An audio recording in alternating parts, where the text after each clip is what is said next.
स्वागत है आप सभी का समसामयिक घटना चक्र के इस ऑनलाइन प्लेटफॉर्म पर। मैं मोहित आप सभी का हार्दिक स्वागत करता हूं अपने इस वीडियो में। आज अपने इस वीडियो में चर्चा करेंगे 20 नवंबर 2025 के महत्वपूर्ण करंट अफेयर जो आपके विभिन्न पत्र पत्रिकाओं से लिए गए, आपकी परीक्षा के दृष्टिकोण से इंपॉर्टेंट है और टू द पॉइंट यहाँ पर बातें की जाती है। साथ ही साथ देखा जाए तो डेली एमसीक्यू टेस्ट भी आपका होता है इस करंट अफेयर का, और ये जो डेली एमसीक्यू टेस्ट है यह आपको ऐप पर मिल जाता है।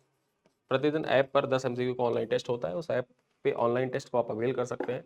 साथ ही साथ यहाँ पर देखा जाए आपके परीक्षा के दृष्टिकोण से इस करंट अफेयर की सीरीज को मासिक पैकेज के रूप में डिजाइन किया गया है, जिसमें आपको प्रतिदिन शाम को 7:30 बजे वीडियो क्लास मिल जाती है।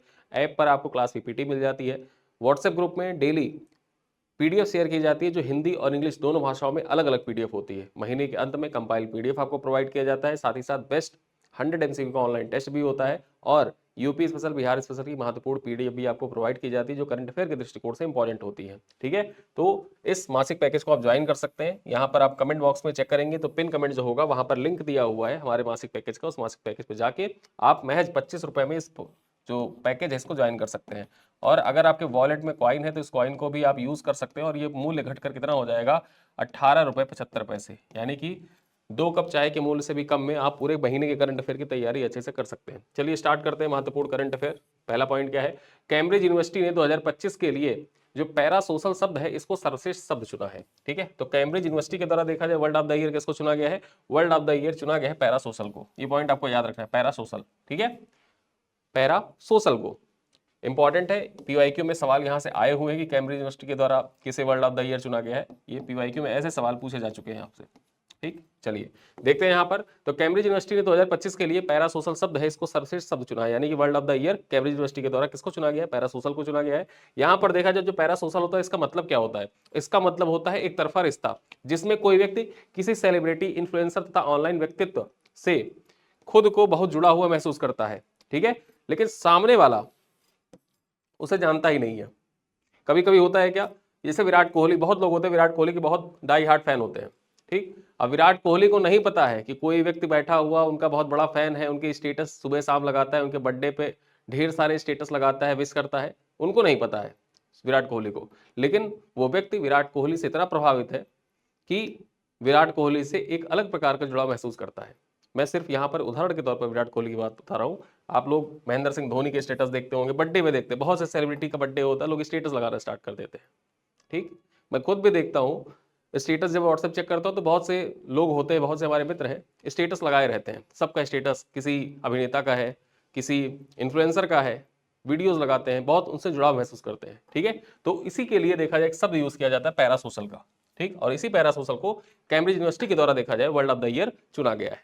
यहां पर देखा जाए तो इस शब्द को इसलिए चुना गया है क्योंकि यह डिजिटल दुनिया में बढ़ती अस्वस्थ सोशल मीडिया आदतों और नकली जुड़ाव को दर्शाता है। ठीक है, वर्तमान में देखा जाए तो जेनजी कल्चर में यह ज्यादा ही लोकप्रिय होता जा रहा है। ठीक है, चलिए आगे चर्चा करते हैं गीता जयंती महोत्सव 2025 के बारे में। यहां पर देखा जाए जो गीता जयंती महोत्सव है आपकी परीक्षा के दृष्टिकोण से इंपॉर्टेंट हो जाता है। अंतरराष्ट्रीय गीता जयंती महोत्सव 2025 का शुभारंभ हरियाणा के राज्यपाल प्रोफेसर असीम कुमार घोष के द्वारा किया गया। ये जो प्रोफेसर असीम कुमार घोष हैं, वर्तमान में देखा जाए ये हरियाणा के राज्यपाल हैं। आपको याद रखना होगा हरियाणा के वर्तमान में राज्यपाल कौन है, असीम कुमार घोष है, और इन्हीं के द्वारा देखा जाए ये गीता जयंती महोत्सव 2025 का शुभारंभ किया गया है। ठीक है, असीम कुमार घोष ने कुरुक्षेत्र के ब्रह्म सरोवर तट पर गीता जयंती महोत्सव का शुभारंभ किया। मुख्य कार्यक्रम 24 नवंबर से 1 दिसंबर तक आयोजित होगा। यहां पर देखा जाए इस वर्ष विदेश मंत्रालय के सहयोग से 51 देशों में गीता जयंती का कार्यक्रम आयोजित किया जा रहा है, जिनमें से अब तक फिजी, जापान, सऊदी अरब, इंडोनेशिया, डेनमार्क, कुल 5 देशों में आयोजन संपन्न भी हो चुका है। ठीक है, 51 देशों में किया जाएगा, जिनमें से 5 देशों में ये आयोजित भी हो चुका है। और किसके सहयोग से किया जा रहा है, तो यहां पर चर्चा करें जो गीता महोत्सव का आयोजन है ये विदेश मंत्रालय और कुरुक्षेत्र विकास प्राधिकरण, कुरुक्षेत्र जो विकास प्राधिकरण है इसके द्वारा, कुरुक्षेत्र डेवलपमेंट बोर्ड के द्वारा मिलकर यहां पर गीता महोत्सव का आयोजन किया जा रहा है। ठीक है, चलिए आगे देखते हैं जमुनालाल बजाज फाउंडेशन पुरस्कार 2025। अब जमुनालाल बजाज पुरस्कार से संबंधित सवाल आपके पीवाईक्यू में 2017 में पूछा जा चुका है। ठीक है, यहां पर देखा जाए मुंबई में 47वें जमुनालाल बजाज फाउंडेशन पुरस्कार समारोह का आयोजन किया गया, जिसका उद्देश्य गांधीवादी विचारों और जन कल्याण से जुड़े उत्कृष्ट कार्यों को सम्मानित करना है। ठीक, यहाँ पर 47वां जमनालाल बजाज फाउंडेशन पुरस्कार वर्ष 2025 में कहाँ प्रदान किया गया? मुंबई में। उद्देश्य क्या है इसका? इस पुरस्कार को देने के पीछे मुख्य कारण क्या है? जो गांधीवादी विचार होते हैं और जन कल्याणकारी जो कृत्य होते हैं, कार्य होते हैं, उनमें जो उत्कृष्ट कार्य करने वाले व्यक्तित्व उनको सम्मानित करने के उद्देश्य से जमनालाल बजाज फाउंडेशन पुरस्कार प्रदान किया जाता है। ठीक है।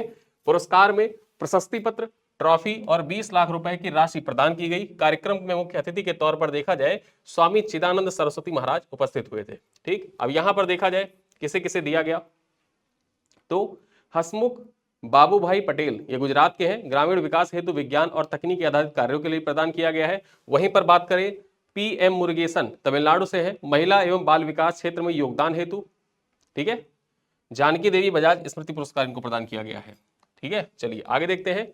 त्रिवेणी आचार्य महाराष्ट्र के हैं, अंतरराष्ट्रीय गांधीवादी कार्यों के लिए इनको प्रदान किया गया है। साथ ही साथ यहां पर चर्चा करें सकोचेव ल्यूडमिल लियोनिदोवना, ये रूस के हैं। ठीक है, अंतरराष्ट्रीय गांधीवादी पुरस्कार के लिए इनको चुना गया है। आगे देखें, यह आयोजन जमनालाल बजाज फाउंडेशन के द्वारा किया गया था। मुंबई में जो आयोजन किया गया जमनालाल बजाज फाउंडेशन पुरस्कार, उसका जो आयोजन है ये जमनालाल बजाज फाउंडेशन के द्वारा किया गया था। अगली खबर पर चर्चा करते हैं, चाणक्य डिफेंस डायलॉग के बारे में देख लेते हैं। महत्वपूर्ण खबर क्या है चाणक्य डिफेंस डायलॉग के बारे में, इंपॉर्टेंट है, आपके दैनिक जागरण की खबर है। यहां देखा जाए चाणक्य डिफेंस डायलॉग 2025 का तीसरा संस्करण 27 नवंबर 2025 से नई दिल्ली में आयोजित हुआ। ठीक है, यहां पर देखा जाए 17 नवंबर, ये 27 लिखा है, 17 है। ठीक है, 17 नवंबर देखा जाए, इसे रक्षा मंत्रालय द्वारा 2 दिवसीय कार्यक्रम के रूप में आयोजित किया गया।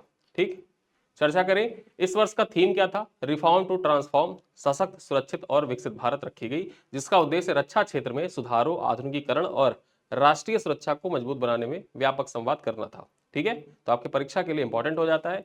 आगे चलिए चलते हैं, चर्चा करें। अगला पॉइंट क्या है? 10वां ग्लोबल इकोनॉमिक समिट एवं वर्ल्ड ट्रेड एक्सपो। ठीक है, जो 10वां ग्लोबल इकोनॉमिक समिट एवं वर्ल्ड ट्रेड एक्सपो, इसके बारे में चर्चा कर लेते हैं। तो 10वां ग्लोबल इकोनॉमिक समिट और वर्ल्ड ट्रेड एक्सपो 21-22 नवंबर को मुंबई के कफ परेड स्थित वर्ल्ड ट्रेड सेंटर में इसका आयोजन किया जाएगा। कहां पर इसका आयोजन होगा? वर्ल्ड ट्रेड सेंटर में 21 से 22 नवंबर को। ठीक है, 10वां ग्लोबल इकोनॉमिक समिट एवं वर्ल्ड ट्रेड एक्सपो का आयोजन किया जाएगा। यहां पर देखा जाए इस कार्यक्रम का आयोजन किसके द्वारा? जो वर्ल्ड ट्रेड सेंटर मुंबई और AI ने संयुक्त रूप से किया है, जबकि इसमें विदेश मंत्रालय, MSME मंत्रालय, महाराष्ट्र सरकार और MMRDA का सहयोग रहा है। ठीक है, चलिए आगे देखते हैं इस वर्ष का थीम क्या रहा? Accelerating global trade. ठीक, fostering partnership and connectivity and Reliance.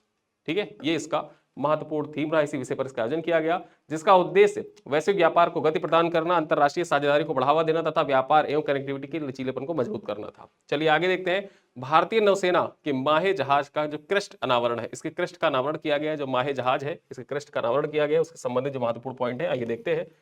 भारतीय नौसेना के स्वदेशी रूप से डिजाइन की एवं निर्मित माहे क्लास का ASW सैलो वाटरक्राफ्ट के पहले जहाज माहे का क्रेस्ट अनावरण किया गया है। ये जो क्रेस्ट है, क्रेस्ट का डिजाइन जो है, ये केरल का जो पारंपरिक मार्शल आर्ट है कलरीपट्टू, इससे प्रेरित है। ठीक है, कलरीपट्टू से जुड़ी लचीली तलवार उर्मी से प्रेरित है। जो उर्मी है, उर्मी तलवार का संबंध किससे है? तो कलरीपट्टू से है।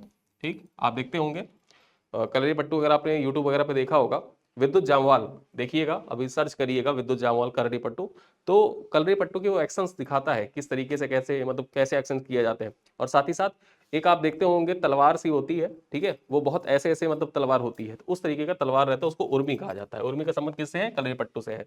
ठीक है, जो भारत की मार्शल विरासत और नौसैनिक ताकत प्रगति का प्रतीक भी है। यहाँ पर चर्चा करें, क्रेस्ट संस्कृति धरोहर और आधुनिक समुद्र शक्ति का संगम है, जबकि जहाज का जो मोटो है वो क्या है? जहाज का मोटो रखा गया है साइलेंट हंटर्स।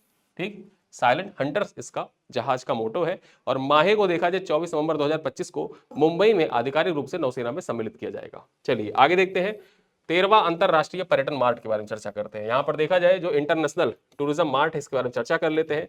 13वां अंतरराष्ट्रीय पर्यटन मार्ट सिक्किम की राजधानी गंगटोक में, कहां पर? सिक्किम की राजधानी गंगटोक में आयोजित हुआ। इसका उद्घाटन अरुणाचल प्रदेश के मुख्यमंत्री पेमा खांडू ने किया था। इसमें असम, सिक्किम और अरुणाचल प्रदेश के पर्यटन मंत्री भी उपस्थित रहे थे। चर्चा करें तो इस वार्षिक कार्यक्रम का मुख्य उद्देश्य क्या है? इस वार्षिक कार्यक्रम का मुख्य उद्देश्य उत्तर पूर्व भारत को एकीकृत पर्यटन गंतव्य के रूप में राष्ट्रीय तथा वैश्विक स्तर पर प्रमोट करना है। इसका आयोजन भारत सरकार के पर्यटन मंत्रालय के द्वारा किया गया था। ठीक है, याद रखना, जो अंतरराष्ट्रीय पर्यटन मार्ट है इसका आयोजन किसके द्वारा किया गया था? तो भारत सरकार के पर्यटन मंत्रालय के द्वारा किया गया था। और इसका आयोजन कहां पर हुआ था? इसका आयोजन सिक्किम की राजधानी गंगटोक वहां पर किया गया था और मुख्यमंत्री पेमा खांडू के द्वारा, पेमा खांडू अरुणाचल प्रदेश के मुख्यमंत्री हैं, उन्हीं के द्वारा देखा जाए इस अंतरराष्ट्रीय पर्यटन मार्ग का उद्घाटन किया गया था। चलिए आगे देखते हैं, ऑपरेशन सदर्न स्पेयर के बारे में चर्चा करते हैं। अब ये जो ऑपरेशन सदर्न स्पेयर है आपकी परीक्षा के दृष्टिकोण से महत्वपूर्ण हो जाता है। यहां पर देखें तो अमेरिका ने कैरेबियाई क्षेत्र में नशीले पदार्थों की तस्करी के खिलाफ अपने अभियान को तेज करते हुए ऑपरेशन सदर्न स्पेयर की घोषणा की है। ठीक है, अमेरिका देखा जाए वेनेजुएला के आसपास अपनी मिलिट्री डिप्लॉयमेंट कर रहा था और अमेरिका का कहना यह था कि वेनेजुएला से, मतलब यानी कि जो लैटिन अमेरिका है वहां से जो नशीले पदार्थ है वो आ रहे हैं। साथ ही साथ कैरेबियन क्षेत्र है, कैरेबियन क्षेत्र से जिसमें त्रिनिदाद टोबैगो और वेस्ट इंडीज वगैरह आते हैं, तो उन कैरेबियन क्षेत्र से देखा जाए अमेरिका का ये था कहना कि वहां से भी जो नशीले पदार्थ है वो अमेरिका में आते हैं, जिसका सेवन अमेरिका के जो जेनजी हैं वो करते हैं और वो मतलब उसमें से बहुत से ऐसे लोग हैं जिनका निधन हो जाता है, मतलब नशीले पदार्थों के सेवन के कारण उनकी मौत हो जाती है। तो इस कारण जो नशीले पदार्थ हैं उनकी तस्करी के खिलाफ अमेरिका के द्वारा एक ऑपरेशन स्टार्ट किया गया है, ऑपरेशन को तेज करते हुए। ठीक है, एक ऑपरेशन स्टार्ट किया गया, ऑपरेशन सदर्न स्पेयर। ठीक है, इसी के बारे में चर्चा करते हैं। देखा जाए ये कदम वाशिंगटन के मादक पदार्थ विरोधी रणनीति में एक बड़े बदलाव का संकेत है, जिसके तहत अमेरिकी नौसेना ने समुद्री निगरानी तथा हमले की क्षमताओं को बढ़ाया है। ठीक है, चलिए आगे चर्चा करते हैं। असम में देखा जाए sons of the soil award 2025, Assam का sons of the soil award 2025, इसके बारे में चर्चा कर लेते हैं। महत्वपूर्ण खबर है आपके परीक्षा के दृष्टिकोण से। ठीक है, राज्य स्तरीय महत्वपूर्ण खबर है। देखा जाए तो असम में केयर लिड द्वारा आयोजित 5वें विनाइल सन्स एंड सॉइल अवार्ड 2025 कार्यक्रम में राज्य के उभरते युवा प्रतिभाओं को सम्मानित किया गया। केंद्रीय मंत्री हैं सर्बानंद सोनोवाल, ये यहाँ पर मुख्य अतिथि रहे थे और उन्हीं के द्वारा देखा जाए ये sons of the soil award 2025 प्रदान किया गया। चर्चा करें, कार्यक्रम का उद्देश्य असम के विभिन्न क्षेत्रों में उत्कृष्ट प्रदर्शन करने वाले युवाओं को प्रोत्साहित करना था। 5 युवा अचीवर्स और इमर्जिंग अचीवर्स अवार्ड प्रदान किए गए हैं। कौन कौन से अवार्ड है यहाँ देखते हैं, किसको किसको दिया गया है। सुकृता बरुआ को दिया गया है मीडिया के क्षेत्र में। ठीक है, संघमित्रा कलिता को प्रदान किया गया उद्यमिता के क्षेत्र में। ईशा रानी बरुआ को खेल के क्षेत्र में, हिमज्योति तालुकदार को कला एवं संस्कृति के क्षेत्र में और डॉक्टर देवजानी बोरा को संरक्षण के क्षेत्र में प्रदान किया गया है। तो ये 5 लोग हैं। इन्हीं 5 लोगों को देखा जाए तो यहाँ पर जो sons of the soil award 2025 है ये असम राज्य सरकार के द्वारा दिया जाता है। ये अवार्ड प्रदान किया गया। परीक्षा से ऐसे भी पूछ सकता है कि sons of the soil award जो प्रदान किया जाता है वो किस राज्य सरकार के द्वारा प्रदान किया जाता है? तो असम राज्य सरकार के द्वारा प्रदान किया जाता है। चलिए आगे देखते हैं, अगली खबर क्या है, ऑपरेशन मिडास के बारे में। अब ये जो ऑपरेशन मिडास है इसके बारे में चर्चा करते हैं। यहां देखा जाए यूक्रेन ने हाल ही में ऑपरेशन मिडास नामक एक भ्रष्टाचार विरोधी अभियान शुरू किया है, जिसमें एनरोगो एटम के अधिकारी और कारोबारी निशाने पर हैं। यहां पर देखा जाए तो यह 15 महीने लंबी गुप्त जांच NABU और SAPO द्वारा चलाई गई थी। ठीक है, जैसा कि आप सब जानते हैं कि रूस यूक्रेन का जो युद्ध चल रहा है, उस युद्ध में जो यूरोपीय कंट्री हैं साथ ही साथ अमेरिका यूक्रेन की फंडिंग अच्छे से कर रहा है। ठीक है, बहुत अच्छे से फंडिंग हो रही है। अब जब फंडिंग हो रही है, पैसे आ रहे हैं, तो पैसे आ रहे हैं तो भ्रष्टाचार होना लाजमी था और उसी भ्रष्टाचार के विरोध में देखा जाए तो यूक्रेन में यहाँ पर ऑपरेशन मिडास संचालित किया गया है। ठीक है, चर्चा करें तो इसमें 10 से 15% रिश्वतखोरी नेटवर्क और करीब 100 मिलियन अमेरिकी डॉलर की मनी लॉन्ड्रिंग का खुलासा हुआ है। इससे राजनीतिक हलचल मची है, ऊर्जा मंत्री ने इस्तीफा दिया है और सभी सरकारी कंपनियों का ऑडिट शुरू हो गया है। ठीक है, यहाँ पर 100 मिलियन डॉलर की मनी लॉन्ड्रिंग का खुलासा इस ऑपरेशन मिडास के तहत हुआ है। तो परीक्षा में पूछ सकता है ऑपरेशन मिडास किस देश में संचालित किया गया था? यूक्रेन में इसको संचालित किया गया था। ये पॉइंट आपको याद रखना है। चलिए आगे देखते हैं, फॉर्मूला 1 ड्राइवर है ऑस्कर पियास्त्री। ये ऑस्कर पियास्त्री जो है इनको ऑस्ट्रेलिया का देखा जाए डॉन अवार्ड से सम्मानित किया गया है। 2025 का डॉन अवार्ड किसको मिला है? 2025 का डॉन अवार्ड है फॉर्मूला 1 के ड्राइवर है ऑस्कर पियास्त्री, इनको प्रदान किया गया है। चर्चा करते हैं क्या है पॉइंट। ऑस्ट्रेलियाई फार्मूला 1 ड्राइवर ऑस्कर पियास्त्री को उनके उत्कृष्ट F1 प्रदर्शन के लिए 2025 का डॉन अवार्ड, जो कि ऑस्ट्रेलिया का सर्वोच्च खेल सम्मान है। जैसे हम लोग भारत में मेजर ध्यानचंद खेल रत्न अवार्ड देते हैं, खेलों में सर्वोच्च सम्मान मेजर ध्यानचंद खेल रत्न अवार्ड देते हैं, सेम उसी प्रकार ऑस्ट्रेलिया में देखा जाए कौन सा अवार्ड प्रदान किया जाता है? ऑस्ट्रेलिया में ये डॉन अवार्ड प्रदान किया जाता है। डॉन अवार्ड ऑस्ट्रेलिया का सर्वोच्च खेल पुरस्कार है, ठीक है, सर्वोच्च खेल पुरस्कार है, ये प्रदान किया जाता है। और इस बार किसको दिया गया 2025 के लिए? ऑस्कर पियास्त्री को प्रदान किया गया है। ये पॉइंट आपको याद रखना है।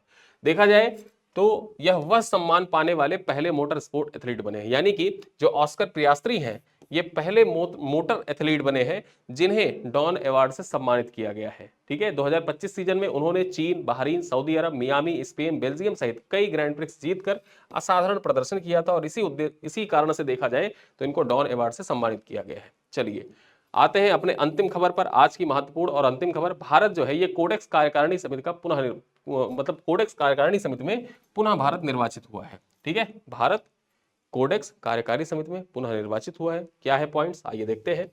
भारत को एशिया क्षेत्र का प्रतिनिधि बनाते हुए कोडेक्स एग्जीक्यूटिव कमेटी में दोबारा चुना गया है और अब वह 2027 तक वैश्विक खाद्य मानकों जो ग्लोबल फूड स्टैंडर्ड्स हैं उसके निर्माण में भारत सक्रिय भूमिका निभाएगा। यानी कि 2027 तक के लिए भारत को जो कोडेक्स कार्यकारी समिति है उसमें पुनः निर्वाचित कर दिया गया है, सदस्य बन गया है भारत, 2027 तक रहेगा और वैश्विक खाद्य मानक जो है ग्लोबल फूड स्टैंडर्ड्स जो है उसके निर्माण की प्रक्रिया में भारत महत्वपूर्ण भूमिका निभाएगा। यहां पर देखें तो ये चयन कोडेक्स एलिमेंटेरियस कमीशन की जो 48वीं बैठक हो रही थी वहीं पर लिया गया था, जहां भारतीय प्रतिनिधिमंडल का नेतृत्व कौन कर रहे थे? तो FSSAI के जो CEO है, ठीक है, क्या नाम है इनका? रजित पुन्हानी। रजित पुन्हानी वर्तमान में देखा जाए तो FSSAI के CEO है। इन्हीं के द्वारा यहां पर जो कोडेक्स एलिमेंटेरियस कमीशन की 48वीं बैठक हो रही थी उसमें भारत का प्रतिनिधित्व किया जा रहा था और सहयोगात्मक वैश्विक खाद्य प्रशासन के लिए भारत की सर्वसम्मति से मैंडेट मिली है, ठीक है। यहां पर चर्चा कर ले, वैश्विक खाद्य प्रशासन के लिए भारत को सर्वसम्मति से मैंडेट मिल गया है और भारत यहां पर सदस्य बन गया 2027 तक के लिए। किसके द्वारा प्रतिनिधिमंडल का नेतृत्व किया जा रहा था? ये पॉइंट आप याद रख सकते हैं, रजत पुन्हानी के द्वारा। और रजत पुन्हानी ही FSSAI के वर्तमान में CEO है, चीफ एग्जीक्यूटिव ऑफिसर है। चलिए अब कुछ प्रश्न हैं आपसे, इन प्रश्नों का उत्तर आप कमेंट बॉक्स में दीजिएगा। पहला प्रश्न क्या कह रहा है? पहला प्रश्न देखा जाए तो ऑपरेशन मिडास निम्नलिखित में से किस देश द्वारा भ्रष्टाचार की जांच हेतु संचालित किया गया था?